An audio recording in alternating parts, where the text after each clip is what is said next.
ધોરાજી શહેરમાં પસાર થતી આરએનબીનો સ્ટેટ આરએનબીનો જે રોડ છે, જેને જમનાવર રોડ તરીકે કહેવાય છે, એ જમનાવર રોડનો લગભગ 1200 મીટર જેટલું કામ રાજ્ય સરકારે મંજૂર કરેલું હતું અને આ 3 કરોડનું કામ આજે ખાતમુહૂર્ત કરવામાં આવ્યું છે. આ વિસ્તારના લોકોએ પારાવાર મુશ્કેલીનો સામનો કરવો પડ્યો છે. ઘણા સમયથી આ રોડની હાલત અત્યંત ખરાબ હતી. તો આજે અહીંયા બહેનોએ જે સ્વાગત કર્યું, નાની નાની દીકરીએ સ્વાગત કર્યું, બતાવે છે કે લોકો ખૂબ હેરાન થયા છે અને લોકોને એક આનંદનું વાતાવરણ થયું છે કે હવે અમારો આ રોડ કામ શરૂ થશે. મારી ઈચ્છા છે નગરપાલિકાના સભ્યો અને ભારતીય જનતા પાર્ટીના કાર્યકર્તા આગેવાનો, આ વિસ્તારના નાગરિકો, મનુભાઈ આ ગૌશાળાના પ્રમુખ છે, એમને પણ કહું છું કે આ રોડ સારો થાય એ માટે પણ બધા સહયોગ કરે.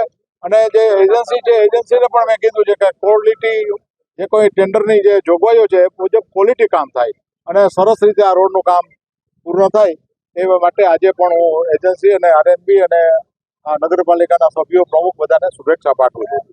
હાલ સાહેબ સ્થાને પણ પેરિસ જેવું ધોરાજી એક વખત પેરિસ કહેવાતું ગોંડલ સ્ટેટના વખતમાં, એવું ધોરાજી નગર પાછું પુનઃ એ પ્રકારનું એક પેરિસ જેવું સુંદર શહેર થાય એ માટે રાજ્ય સરકારે ખૂબ સફળતા સહકાર આપ્યો છે અને ધીમે ધીમે આ બધા કામો પૂરા થશે.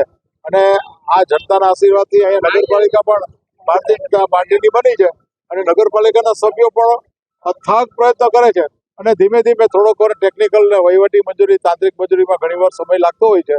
તો એ બાબતે પણ પૂરેપૂરું એક જે કાંઈ સપનું છે કે આ ધોરાજી પુનઃ પેરિસ જેવું સુંદર શહેર બને એ માટે એક સામૂહિક પ્રયત્ન કરો. આપણે જનતાને પણ વિનંતી કરું છું કે અમને સહયોગ કરે.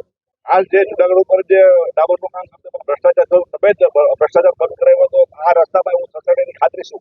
એની ખાતરી અહીંયા લોકો, અહીંના નગરપાલિકાના સભ્યો પણ જાગૃતિને કરશે અને જે કાંઈ સ્પેસિફિકેશન નિયમ મુજબ કામ થાય એ સૌની જવાબદારી છે અને અમે પણ સતત એનું સુપરવિઝન કરીશું.